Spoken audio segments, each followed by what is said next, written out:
महासागर में स्थित मॉरिशस एक बहुत ही सुंदर और छोटा देश है और इसी छोटे देश के बीचों बीच में स्थित एक बहुत ही सुंदर जगह है जिसका नाम है कौंथोगिल, जो प्रकृति के बहुत ही करीब है। जैसे कि आप देख रहे हैं, अभी हम कौंथोगिल में आए हैं। हरियाली, पेड़ पौधे, नदी, पानी, उसकी आवाज बहुत ही अच्छा लग रहा है। और इसी सुंदर जगह में पाए जाते हैं, रहते हैं मॉरिशस के एक बहुत ही सुप्रसिद्ध साहित्यकार। आप हैं धनराज शंभू। आपकी 15 रचनाएं हैं और हिंदी की अलग अलग विधाओं में आपने पुस्तकें लिखी है। आपके नाटक है, कविताएं हैं, उपन्यास, गजल भी है। आइए उनसे बात करते हैं। हमारे साथ है धनराज शंभू। धनराज जी नमस्ते। नमस्ते, दर्शकों को भी नमस्कार। बहुत ही अच्छा लग रहा है आपसे आज बात करते हुए। तो इस कार्यक्रम के जरिए थोड़े से आपके जीवन के बारे में बात करेंगे, बिल्कुल। आपकी रचनाओं के बारे में बात करेंगे, आपके बारे में बात करेंगे। ज़रूर। तो आप तैयार हैं? बिल्कुल, बड़ी खुशी से चलते हैं।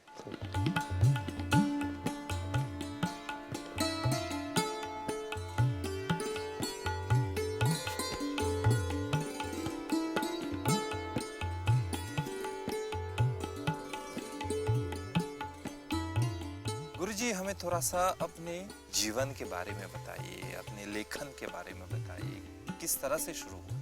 रितेश जी, मेरे लिए ये सौभाग्य की बात है कि मेरा जन्म इसी गांव में, कौंथोगिल गांव में हुआ। और यहाँ पर जो गांव है, हिंदी भाषा को लेकर बहुत प्रचलित है और इसी कारण मैं हिंदी पढ़ने में रुचि लेने लगा। और आपको पता होगा, पूरे देश के लोगों को पता है कि हमारे देश में बैठका चलते हैं और उन बैठकाओं में हिंदी की पढ़ाई होती है।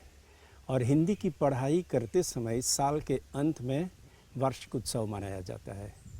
और उस वार्षिक उत्सव में जो गुरुजी होते हैं, अध्यापक होते हैं, वे लोग कुछ तैयार करते हैं बच्चों के लिए और उसी तैयारी को सभी माता पिता के सामने, अभिभावकों के सामने प्रस्तुत करते हैं। तो इसी सिलसिले में जब मैं बैठका में पढ़ाता था तो उस समय में बच्चों को अभ्यास कराने के लिए कुछ न कुछ उनके बारे में लिखता था। कोई कहानी, कोई छोटी कविता, छोटी नाटिका, ये सब लिखकर उनको देता था, निर्देश करता था और उसके बाद लिखाई का सिलसिला मैं कह सकता हूँ यहाँ से शुरू हो गया। आपकी उम्र क्या होगी उस समय? अभी तो 65 हो चुका है और बचपन से लेकर अब तक मैं यहीं पर हूँ। अच्छा धनराज जी, आपकी 15 रचनाएं हैं जिनमें नाटक भी है, उपन्यास, गजल है, कविताएं है और आप एक स्थापित साहित्यकार है। तो थोड़ा सा हमें अपनी रचनाओं के बारे में बताइए, अपने लेखन के बारे में बताइए। वैसे तो मेरी रचनाएं, जैसे आपने शुरू में ही कहा कि मैंने सभी विधाओं में लगभग कलम चलाई है। मेरी लेखन या रचना में विशेष रूप से आप पाएंगे कि जो हमारे गांव में हमारी आँखों के सामने जो कुछ गुज़रता है उसी को लेकर मैं या तो कहानी या तो कविता या कोई भी एक विधा का रूप दे देता हूँ। और इसमें विशेष रूप से मैं यह देखना चाहता हूँ ताकि लगे कि हर एक व्यक्ति की वो अपनी कहानी है, अपनी अनुभूति है।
कह सकते हैं कि आप की प्रेरणा यह गांव है। बिल्कुल। और यह गांव ऐसा है, ऐसा सुंदर है कि कोई भी व्यक्ति जिसमें लेखन कला की थोड़ी सी अनुभूति है तो वह अपने आप में कवि और लेखक बन जाएगा। क्या बात है। कांतोगेल नाम है इसका, मुका ज़िले के बीच में पाया जाता है और यह सिर्फ हिंदुओं का गांव है। बहुत सुंदर, छोटा सा है लेकिन बहुत सुंदर गांव है। यहाँ पर हर जगह आपको हरियाली मिलेगी, हर जगह पर 2-3 नदियाँ बहती है। यहाँ पर स्वास्थ्य को ध्यान में रखकर एक स्वास्थ्य ट्रैक भी बनाया गया है जिसमें लोग शाम को रात्रि में भी चल सकते हैं क्योंकि यहाँ बिजली का प्रबंध है। और यहाँ के लोग बहुत ही मेल जोल कर रहते हैं, बल्कि यह पूरे मॉरिशस में एक उदाहरण भी है। यहाँ के लोग बहुत जोशीले हैं, एकता में बंधे हुए हैं और जहाँ कहीं भी इस देश में कोई समस्या होती है तो वे उससे जूझने के लिए तत्पर होते हैं। बहुत सुंदर गांव है, बहुत ही प्रेरणादायक गांव। देश के लिए और मेरे लिए तो एकदम से। जैसे कि आपने कहा कि यह जगह बहुत ही सुंदर है, प्रकृति के एकदम करीब है, पेड़ है, पौधे है, नदी है, बंदर भी है पेड़ पर।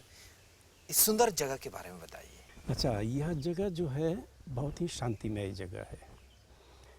शायद ही किसी गांव में ऐसी जगह मिलती है जहाँ पर नदियाँ हो, जंगल हो, जानवर भी हो, पक्षी की आवाज़ भी आ रही हो। तो यह गांव एक मान लिया शांति प्रदान करने वाली है। जैसे मान लिया जाए हमारे हिंदी साहित्य में पंत जी कहा करते थे, उसका जो गांव था, गांव की प्रेरणा से वो एक कवि बन गए, प्रकृति के सुकुमार कवि बन गए। उसी प्रकार यहाँ का जो गांव है इतना मान लिया जाए इतनी प्रेरणा देती है कि कोई कवि बनने में वह उसकी सहायता होती है। गांव बहुत सुंदर है, प्रकृति की हरियाली चारों ओर छाई हुई है और यहाँ पर आप हर जगह जाएंगे तो हरियाली ही हरियाली है। छायावाद की झलक मिलती है यहाँ। बिल्कुल बिल्कुल। अधिक बात करेंगे आपके बारे में, आपके सृजन के बारे में, चलते चलते और जगह देखते हैं। बहुत ही हर्ष के साथ।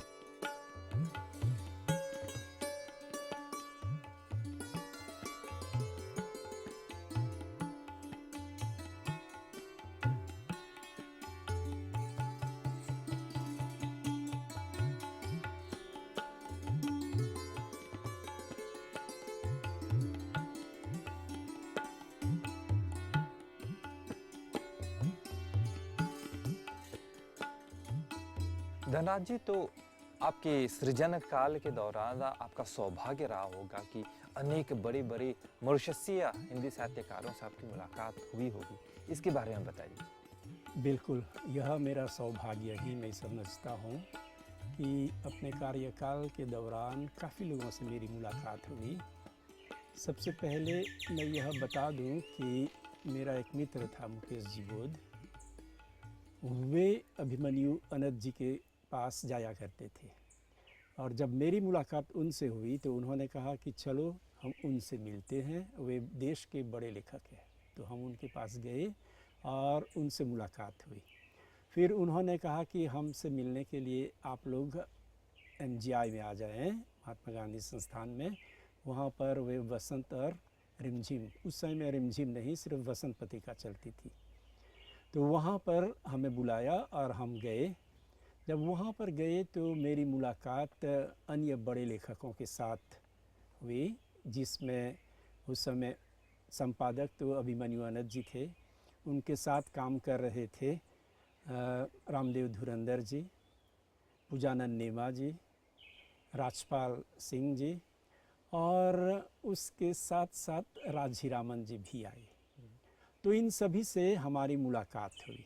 जब मुलाकात हुई तो उन्होंने कहा कि चलो हम एक संघ बांधते हैं और त्रिमुखी नाम से एक संघ बांधा गया। और उस समय में रघुनाथ दयाल जी भी हमारे साथ आ गए और जो आसपास के लेखक कवि लोग थे, हेमराज सुंदर और अन्य लोग, सभी लोग आए और उनके साथ मिलकर हम ऐसे कार्यक्रम करते थे। कभी कभी हम जंगलों में जाते थे, नदी किनारे, समुद्र तट पर, इस तरह से जाकर एक दूसरे से मिलते थे और जिन लोगों ने जो कुछ भी लिखा है उनको वहाँ पर सुनाना पड़ता है और सुनाने के बाद उस पर टीका टिप्पणी होती थी और हमें अपने को मांझने का मौका मिलता था।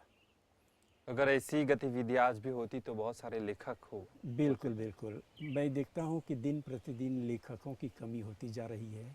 हमारे नौजवानों में, नवयुवकों में बहुत कम लोग हैं जो लिखते हैं, और विशेष रूप से लेखिकाओं की ओर तो और भी बहुत ज़्यादा कम है। तो हमें चाहिए कि हम उनको प्रोत्साहित करें। तो सृजन करते समय, रचनाएं लिखते समय कौन कौन सी बातों पर अधिक ध्यान देना चाहिए? कविता जब लिखते हैं तो कोई भावना जन्म लेती है और उसे अभिव्यक्त कर देते हैं। वह तो हम नहीं जानते हैं कौन सी भावना आएगी, अचानक वो आ जाती है और लिख देते हैं।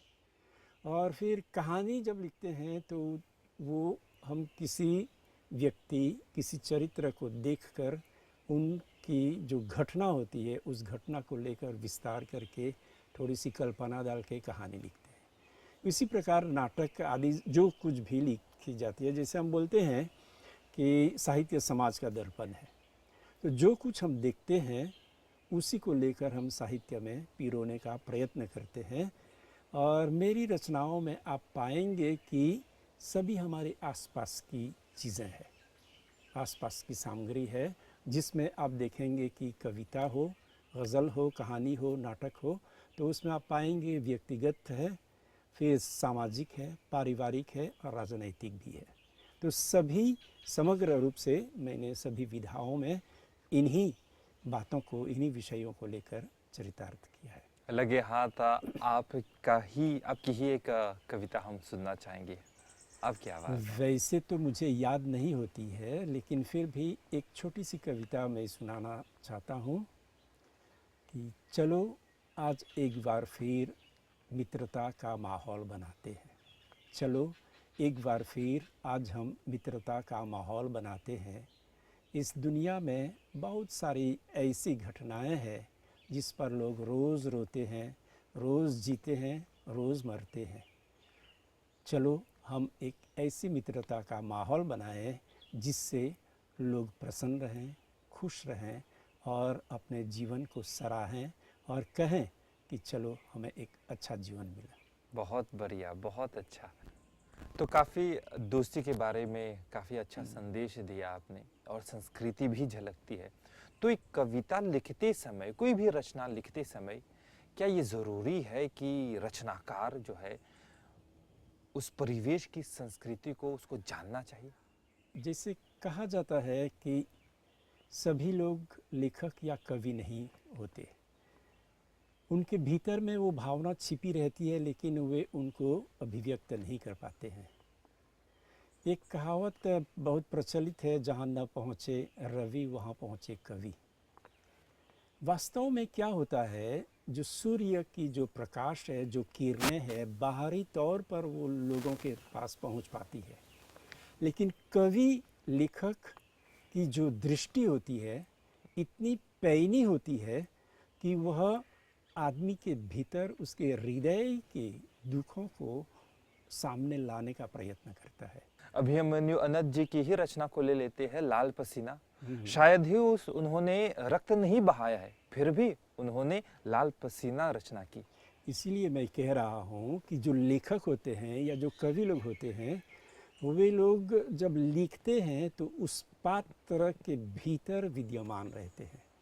उस पात्र के अंदर क्या उधेड़ बुन चल रही है, किस प्रकार का दुख उन्होंने झेला होगा, उसको वे अपने भीतर आत्मसात करते हैं और उसको कागज़ में अभिव्यक्त करते हैं। इसीलिए मैं कह रहा था कि लेखक, कवि, जो रचनाकार होते हैं, उनकी दृष्टि बहुत पैनी होती है और वे सूर्य की किरण से भी ज़्यादा तेज़ है कि वे अंदर तक पहुंच जाते हैं। तो आपके रचनाओं में किन किन संस्कृतियों को किस प्रकार से आपने दर्शाया है? देखिए, मेरी रचनाओं में ये स्वाभाविक है कि जिस परिवेश में हम जीते हैं, जहाँ पर रहते हैं, जिस देश जाति में हमने जन्म लिया है, जिस मिट्टी में हमने रेंगा है, खेला है, उसकी जो मान लिया जाए जो भी उपज है उसका प्रयोग हमने किया है तो जाहिर है कि वे सारी बातें उसमें आएगी। कहने का अर्थ यह है कि मेरी रचनाओं में आप देखेंगे कि मेरे गांव की जो बातें हैं, फिर गांव से बाहर जिन लोगों के संपर्क में मैं आया, और इसके बाद जो अंतर्राष्ट्रीय स्तर पर जो घटनाएं घटती है उन सभी को लेकर उनको मैंने लिखने का प्रयत्न किया है। ऐसा नहीं है कि जब हम एक गांव की बात को लेकर लिखते हैं तो वह सिर्फ गांव की चार दीवारी के बीच में हो जाएगी, नहीं, उसमें ऐसे ऐसे तत्वों का प्रयोग करते हैं जो समस्त मानव जाति के साथ वह घटना गुजरती है, वह दुख गुजरता है, वह अत्याचार चलता है, और उन सभी को समग्र रूप से हम अंतर्राष्ट्रीय बना देते हैं। धनराज जी, आप लिखते हैं, लेकिन कई लोग आपके बारे में भी लिखते हैं, जैसे छात्र लोग डिसर्टेशन लिखते हैं आपके बारे में। बहुत सारे छात्र मेरी कविताओं पर, कहानियों पर, नाटकों पर वे डिसर्टेशन के लिए तैयार करते हैं, और मुझे बहुत खुशी होती है, सौभाग्य की बात होती है कि जो बात कभी मैंने सोची नहीं थी, मैंने सोचा था मैं तो स्वांत सुखाई के लिए लिख रहा हूँ, लेकिन जैसे बोलते हैं परहिताय, दूसरे लोग भी इसको पढ़ते हैं, पढ़कर कभी जो लिखते समय मैंने नहीं सोचा था, वो जो छात्र तैयारी कर रहा है वो उकेर कर निकालते हैं, तो मुझे आश्चर्य होता है। तब मुझे पता चलता है कि कितना बड़ा काम है यह। तो बहुत सारे छात्र ऐसे होते हैं, और अभी हाल में मुझे बहुत खुशी हुई, एक व्यक्ति है, उनका नाम मैं लेना नहीं चाहता हूँ, वो चाहते भी नहीं है कि उनका नाम सामने आए। तो वे एक रेक्टर थे, रेक्टर के बाद लेक्चरर हुए, लेक्चरर के बाद अभी रिटायर हो चुके हैं, अब वे हिंदी पढ़ना चाहते हैं। उन्होंने प्रवेशिका परिचय प्रथमा अभी उत्तमा प्रथम खंड कर रहे, और उत्तमा प्रथम खंड का जो पाठ्यक्रम है उसमें मेरी एक पुस्तक है सौभाग्य से। तो उस पुस्तक की तैयारी करते समय उन्होंने अपनी एक पुस्तक, समालोचना की एक पुस्तक लिखी है, और उस पुस्तक को प्रकाशित करके जितने भी छात्र हैं उन छात्रों को वे दान दे रहे हैं। तो ऐसे भी व्यक्ति है, तो इससे बढ़कर और खुशी क्या हो सकती है एक लेखक के लिए कि लोग उन पर खोज कर रहे हैं, लिख रहे हैं, और अपने परीक्षा की तैयारी भी कर रहे हैं। तो आपकी रचनाएं यहाँ की हिंदी पाठ्यक्रमों में है और अंतर्राष्ट्रीय स्तर पर भी है। हाँ, जैसे मैंने बताया, साहित्य सम्मेलन की जो परीक्षाएं होती है उसमें 2 रचनाएं मेरी है। एक प्रथमा में अभिलाषा नाम से कहानी संग्रह है जिनकी 5 कहानियाँ इसमें है, और दूसरा उत्तमा प्रथम खंड के लिए बोलता हुआ कुआं, नहीं, और चेतना जाग उठी, और चेतना जाग उठी, जिसमें ये बोलता हुआ कुआं भी एक एकांकी है। तो ये दोनों रचनाएं हैं, और साथ में जो प्रवेशिका और परिचय के जो पाठ्यक्रम है इनमें भी मेरी रचनाएं आई हुई है, कहीं पर कहानी के रूप में, कविता के रूप में, और नाटक के रूप में। तो धनराज जी, यहाँ का जो माहौल है बहुत ही प्रेरणादायक है और बात करने के लिए प्रेरित कर रहा है। तो चलिए चलते चलते बात करते हैं।